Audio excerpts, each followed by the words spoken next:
अस्सलाम वालेकुम वरहमतुल्लाह। Moment of inertia हम लोगों ने सीख लिया है। मोमेंट ऑफ इनर्शिया का इंपॉर्टेंस भी हमको समझ आ चुका है। साथ ही आप लोगों को याद होगा हमने डिस्कस किया था कि मोमेंट ऑफ इनर्शिया चेंज हो जाता है जब बॉडी का मास चेंज होता है, मास का डिस्ट्रीब्यूशन चेंज होता है या एक्सिस ऑफ रोटेशन चेंज होता है। अगर एक्सिस ऑफ रोटेशन चेंज हो जाए, बॉडी सेम हो, तब भी मोमेंट ऑफ इनर्शिया बदल जाता है। और ये बड़ी हेक्टिक चीज है। मतलब हमने अगर मान लो ये हमारा एक ऑब्जेक्ट है, ये सेंटर से एक्सिस पास हो रहा है और इसके साथ ये इस तरह रिवॉल्व कर रहा है।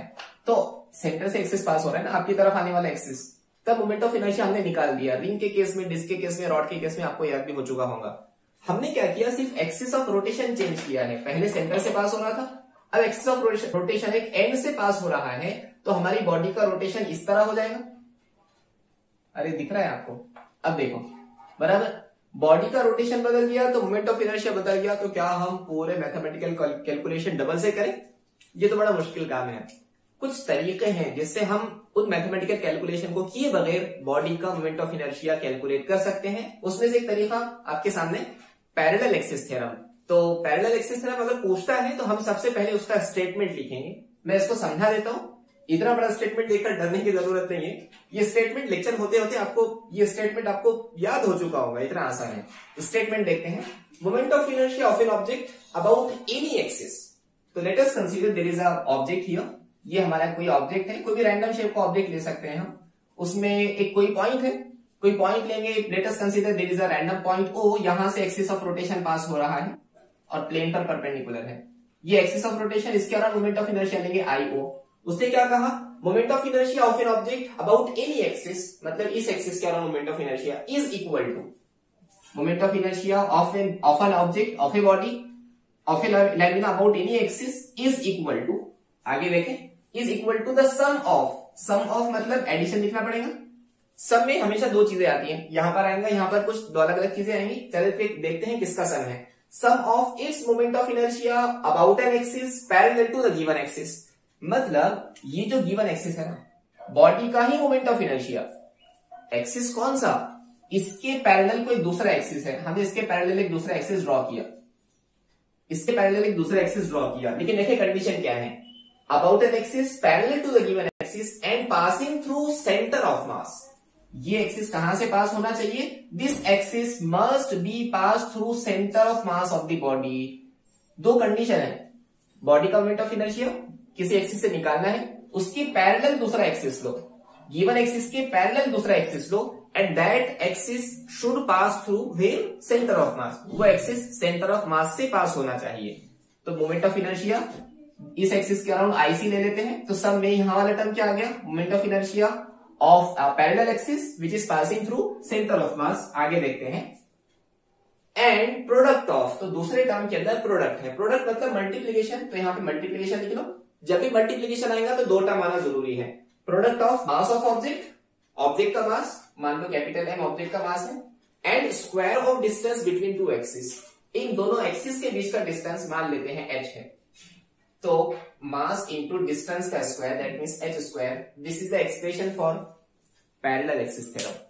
Moment of inertia of an object about any axis is equal to sum of moment of inertia of body about a parallel axis passing through centre of mass, this complete. Product of किसका product, mass of the body and square of what is h means the distance between two parallel axis, distance between two axis. ये statement और ये word, ये mathematical form, ये language वाला form, दोनों एक ही है। याद हो गया आपको? मैं और एक दफा रिपीट कर रहा हूं। Moment of inertia of a object about any axis, I O लिया, is equal to, addition means sum of, यहां वाला टर्म क्या, moment of inertia of object about a parallel axis but passing through centre of mass. ये term तो हो गया, ये वाला टर्म बचा। एंड प्रोडक्ट ऑफ, यहां मल्टीप्लीकेशन है, mass of the body and square of distance between two parallel axis. This is the statement of parallel axis theorem. तो सबसे पहले हमको स्टेटमेंट समझना है। स्टेटमेंट समझने के बाद दूसरा काम हम ये करेंगे, इसको प्रूफ करने की कोशिश करेंगे। मैं ये ऊपर लिख लेता हूं, सबसे ऊपर हमको प्रूफ क्या करना है, I naught is equals to I C plus M H square is the final formula which we want to proof. चलिए प्रूफ करने की कोशिश करते हैं।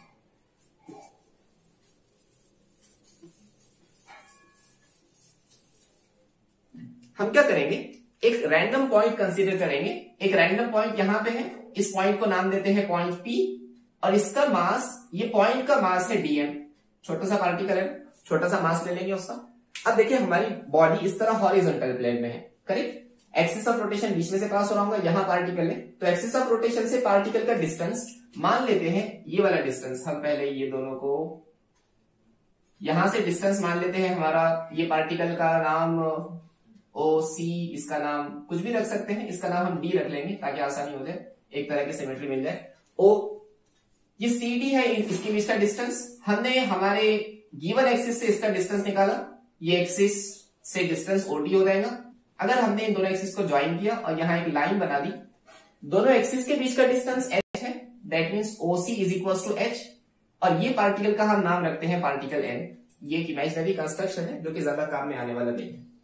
तो सबसे पहले क्या हम हमारे गिवन एक्सिस के अराउंड इस पार्टिकल का यानी पॉइंट D का मोमेंट ऑफ इनर्शिया ले सकते हैं? तो बिल्कुल ले सकते हैं। So what is the formula for moment of inertia? Moment of inertia किसका? सिर्फ पार्टिकल का। तो पार्टिकल का मोमेंट ऑफ इनर्शिया निकालने के लिए मास into distance square. What is the mass of particle? dm। What is the distance of particle from axis of rotation? ये हमारा एक्सिस ऑफ रोटेशन है ऑलरेडी, ये एक्सिस ऑफ रोटेशन इमेजिनरी है, हमने imagine किया है इसको। ओके, यहां से पार्टिकल का डिस्टेंस कितना? OD is the distance of the particle from the given axis of rotation, मतलब dm इंटू OD का स्क्वायर, करेक्ट ना? ये बात समझ आई? OD का स्क्वायर। मैं ये ट्रायंगल डबल से बना रहा हूं, देखिए ये बेस है, यहां से एक लाइन इस तरह गई, ये परपेंडिकुलर है, ये पॉइंट O, यहां पे है पॉइंट D, और यहां है पॉइंट N। OD स्क्वायर, क्या ये 90 डिग्री एंगल है? बिल्कुल है। एक बात बताओ जरा सोच के, OD स्क्वायर की वैल्यू कितनी होगी? OD स्क्वायर तो हमारे राइट एंगल ट्राइंगल का हाइपोटेन्यूस है ना। अगर ये हाइपोटेन्यूस है तो हाइपोटेन्यूस स्क्वायर इक्वल्स टू दोनों साइड के स्क्वायर का एडिशन, मतलब ON square plus ND square. क्या हम इसको इस तरह लिख सकते हैं? बिल्कुल लिख सकते हैं। तो चलिए वापस आते हैं यहाँ पे, हम यहां वापस आएंगे, OD की जगह पर हम कुछ लिखेंगे। ये है हमारे पार्टिकल का मोमेंट ऑफ इनर्शिया। तो moment of inertia of the particle is equal to dm as it is OD square. OD square को हम क्या लिख सकते हैं? ON square plus ND square. क्या इस तरह लिखा जा सकता है? बिल्कुल सही। एक बात बताएं, क्या हमको पार्टिकल का मोमेंट ऑफ इनर्शिया निकालना है? हमको तो बॉडी का निकालना है। पार्टिकल का अवेलेबल है, बॉडी का निकालने के लिए वी विल डू इंटीग्रेशन। हम यहाँ पे इंटीग्रेशन अप्लाई कर लेते हैं, दोनों जगह पर इंटीग्रेशन, तो हमको बॉडी का मोमेंट ऑफ इनर्शिया निकल जाएगा अबाउट एन एक्सिस IO। ये है हमारा बॉडी का मोमेंट ऑफ इनर्शिया। समझ गए बात? अब दूसरी बात जरा ध्यान दें, दिस ON, ये जो ON है ना, ON को ध्यान दो, यहाँ ON बीच में एक पार्टिकल है, देखो H। तो क्या हम ON को ON is equal to OH plus H नहीं है, ये पार्टिकल को हम नाम देंगे C, this is C, sorry ये C पार्टिकल है, देखो यहाँ पे C आ गया उसका। तो हम ON को OC प्लस CN लिख सकते हैं? बिल्कुल लिख सकते हैं। सो हम क्या करेंगे, ये ON को OC प्लस CN लिखने की कोशिश करेंगे। तो IO is equal to integration, मैं DM बाद में लिखता हूं, हमने ON को लिखना शुरू किया। ON को क्या लिखे? OC प्लस CN का स्क्वायर प्लस ND का square, bracket close, and this multiplication में DM। समझे ये क्या होगा? चलिए ठीक है, A plus B whole square. A plus B whole square का फॉर्मूला क्या बनता है? A plus B whole square is equal to A square plus B square plus 2AB, बराबर है। बस ये फॉर्मूला यहां पर अप्लाई करें तो इंटीग्रेशन के अंदर क्या बचेगा? OC प्लस CN का square, that means OC square plus 2 times of OC into CN plus CN का square, A square plus 2AB plus B square, इस तरह के फॉर्म में मैंने लिखा, प्लस ND का स्क्वायर, और ये ब्रैकेट क्लोज, और यहां मल्टीप्लीकेशन में DM। समझ में आई ये चीज? अरे कुछ भी नहीं किया, A plus B whole square का formula apply, A square plus 2 times of A B plus B square, और ये वाला टर्म एज इट इज। अब जरा वापस ट्राइंगल में आओ, ये 90 डिग्री एंगल है, मैंने इन दोनों को ज्वाइन कर लिया। अब ये छोटे ट्राइंगल के अंदर, ये छोटे ब्लैक ट्राइंगल के अंदर CD विल बिकम हाइपोटेन्यूस। तो क्या हम CD का स्क्वायर इज इक्वल टू पहली साइड क्या है, cn का स्क्वायर प्लस nd का स्क्वायर लिख सकते हैं, बिल्कुल लिख सकते हैं। अब जरा यहां ध्यान दो, nd स्क्वायर और cn स्क्वायर ये दोनों टर्म यहां से चले जाके सिर्फ हम cd स्क्वायर लिख सकते हैं, बिल्कुल लिख सकते हैं। तो इंटीग्रेशन के अंदर क्या बचेगा, इंटीग्रेशन के अंदर बचा OC square plus 2 times of OC into cn plus cn square plus nd square, इन दोनों की जगह पर हमने लिखा है cd square bracket close into dm। This is the formula for moment of inertia of body. क्या हम यहां पर रुक जाए, इसको और आगे सिंप्लीफाई करने की कोशिश करेंगे।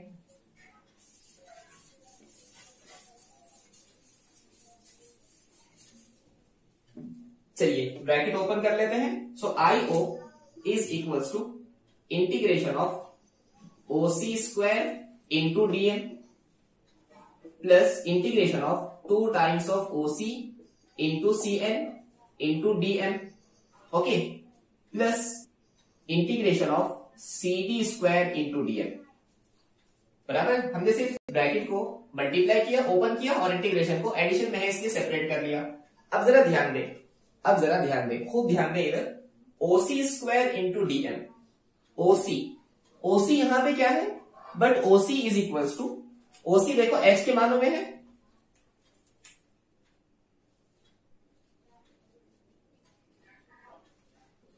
अगर ओसी एच है तो क्या हम यहां पे ओसी की जगह एच लिख सकते हैं, तो आई नॉट क्या मिलेगा, I naught is equals to integration of OC मतलब एच, तो H square into dm, correct, plus 2 integration के बाहर आ जाएगा, कांस्टेंट है, 2 इंटीग्रेशन ऑफ ओसी, ओसी मतलब एच, एच इंटू cn को cn ही लिखते हैं into dm plus cd square plus cd square plus integration of cd square into dm। Okay, चलो ठीक है।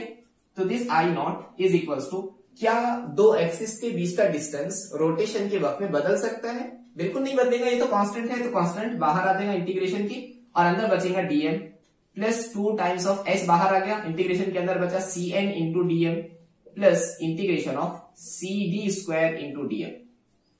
यहां पे थोड़ा सा रुक जाए, एक बात बताएं, अगर हम इस पार्टिकल का मोमेंट ऑफ इनर्शिया IC के अराउंड लेना चाहें, वो एक्सिस जो सेंटर ऑफ मास से पास हो रहा है, तो moment of inertia of particle about centre of mass मतलब mass of the body, mass of the particle and square of distance from axis of rotation, ये एक्सिस ऑफ रोटेशन ये distance होगा, तो CD का स्क्वायर ये उसका moment of inertia हो जाएगा।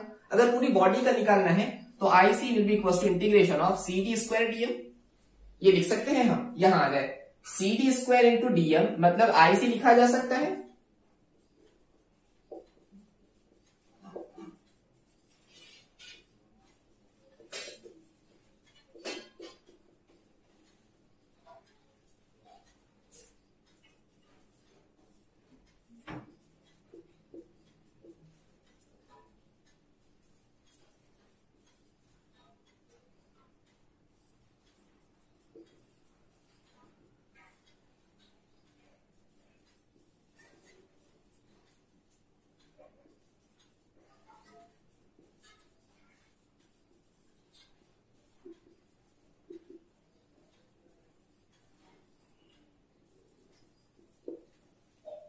ओके, एक बात तो समझ में आ गई कि IC is equal to CD square into dm, तो CD स्क्वायर इंटू dm को हम IC लिख सकते हैं। दूसरी बात देखो, हमने इंटीग्रेशन करना है dm का, व्हाट इज dm, एक पार्टिकल का मास, उसका इंटीग्रेशन करने के तो पूरी बॉडी का मास आ जाएगा। तीसरी बात जो हमको समझनी है वो ये है, इस इंटीग्रेशन को मैं दोबारा लिखता हूं, integration of cn into dm। एक बात बताए, ये हमारा पार्टिकल है, व्हाट इज cn मतलब पार्टिकल का परपेंडिकुलर डिस्टेंस सेंटर ऑफ मास से, सेंटर ऑफ मास किसे कहते हैं, सेंटर ऑफ मास बॉडी का वो पॉइंट है जहां पे उसका पूरा मास कंसंट्रेटेड होता है। देखिए ये मेरा मार्कर है, मैं इसको सिर्फ सेंटर में से होल्ड कर लूं तो ये गिर नहीं रहा, मुझे पूरा मार्कर कंट्रोल करने के लिए सिर्फ एक पार्टिकल कंट्रोल करने की जरूरत है। आपने जैसा फुटबॉल भी खेला होगा, मतलब ये वो पॉइंट है जहां पे पूरे मार्कर का मास कंसंट्रेटेड हो रहा है। इसका मतलब ये है, इस तरफ जितना मास है इस तरफ भी उतना ही मास है। अगर हम ज्योमेट्रिकल कैलकुलेशंस करें, ये हमारा ऑब्जेक्ट है, ये हमारा सेंटर ऑफ मास है, तो इस तरफ डिस्टेंस पॉजिटिव होगा, इस तरफ डिस्टेंस निगेटिव होगा, तो मास और डिस्टेंस का मल्टीप्लीकेशन, इस साइड वाला पॉजिटिव इस साइड वाला नेगेटिव, दोनों का ऐड करेंगे तो दोनों एक दूसरे को कैंसिल कर देंगे ना। इस तरह अगर ये पार्टिकल सेंटर ऑफ मास है तो यहाँ पे जितने पार्टिकल्स होंगे यहाँ पे उनका जोड़ीदार पार्टिकल प्रेजेंट होगा ही, और डिस्टेंस चूंकि नेगेटिव है तो सारों का एडिशन 0 होने वाला है। इसलिए जब भी हम मोमेंट लेंगे अबाउट सेंटर ऑफ मास तो वो मोमेंट का सारा समेशन, सारे मोमेंट का समेशन हमेशा 0 आएगा। क्यों 0 आएगा? क्योंकि that point is the centre of मास। उसी तरह यहां पर भी ये integration of cm into dm must be 0। क्यों 0? क्योंकि moment of inertia about centre of मास हमेशा 0 होता है। अगर हम ये तीनों चीजों को यहां अप्लाई कर ले तो IO क्या बन जाएगा? IO is equal to h square as it is, integration of dm मतलब कैपिटल है mass of the body, plus यहाँ पे 2h एज इट इज, और ये इंटीग्रेशन की वैल्यू तो 0 हो रही है जैसे कि यहाँ पे एक्सप्लेनेशन दिया हमने, और इस इंटीग्रेशन की वैल्यू हो रही है IC। करेक्ट? इसी को सिंप्लीफाई करते हैं। So IO is equal to h square m, तो इसको हम mh स्क्वायर लिख सकते हैं, ये तो पूरा टर्म 0 होगा, प्लस IC, तो IO is equal to IC plus mh square. ये हमारा फाइनल मोमेंट ऑफ इनर्शिया आया अबाउट एनी एक्सिस। तो यही तो चीज हमको डिराइव करना थी। स्टेटमेंट क्या है पैरेलल एक्सिस थ्योरम का? Moment of inertia of body about any axis is equal to the summation of moment of inertia of body या object about parallel axis passing through centre of mass and product of mass of the body and square of distance between two parallel axis. ये है statement parallel axis theorem का, और हमने उसको आज proof कर लिया है। So this is the proof parallel axis theorem का आपके सामने है। इसको अप्लाई करके हम किसी भी एक्सिस के अराउंड मोमेंट ऑफ इनर्शिया निकाल सकते हैं, बशर्त ये कि उस एक्सिस के पैरेलल जो एक्सिस है उसके अराउंड मोमेंट ऑफ इनर्शिया हमको पता हो, and that axis must be pass through centre of मास। अगर हम एक एक्सिस के अराउंड मोमेंट ऑफ इनर्शिया निकालना चाहते हैं, उसके पैरेलल दूसरा एक्सिस बनाओ जो कहां से पास हो रहा है? सेंटर ऑफ मास से। अब आपको इस एक्सिस के अराउंड मोमेंट ऑफ इनर्शिया पता है तो आप इसके पैरेलल किसी भी दूसरे एक्सिस के around moment of inertia parallel axis theorem के थ्रू निकाल सकते हैं। हमने इसके ऊपर कुछ डेरिवेशंस किए हैं जो कि आपके सिलेबस का पार्ट नहीं है, लेकिन पहले वाला जो सिलेबस था तो उसमें हमने इसको अप्लाई करना भी सीखा था। मैंने उसकी लिंक डिस्क्रिप्शन में दे दी है, कार्ड पर भी देखो ऊपर आ रहा है, आप उसको कार्ड पर क्लिक करके देख सकते हैं कि अलग अलग बॉडीज का मोमेंट ऑफ इनर्शिया एक्सिस बदलने पर पैरेलल एक्सिस थ्योरम के थ्रू कैसे कैलकुलेट किया जाता है। आई होप आपको आज का लेक्चर ये पसंद आया होगा, पैरेलल एक्सिस थ्योरम समझ में भी आ गया होगा, स्टेटमेंट याद भी हो गया होगा, पूरी तरीके से आप परफेक्ट हो चुके होंगे। अगर आपको कोई डाउट है तो प्लीज कमेंट सेक्शन में हमको बताएं, हम उसको क्लियर करने की कोशिश करेंगे। अगर आपको लेक्चर पसंद आया है तो लाइक करें, अपने दोस्तों के साथ शेयर करें। हम इंशाल्लाह जल्दी दोबारा मिलेंगे, तब तक के लिए फी अमानिल्लाह। Thank you.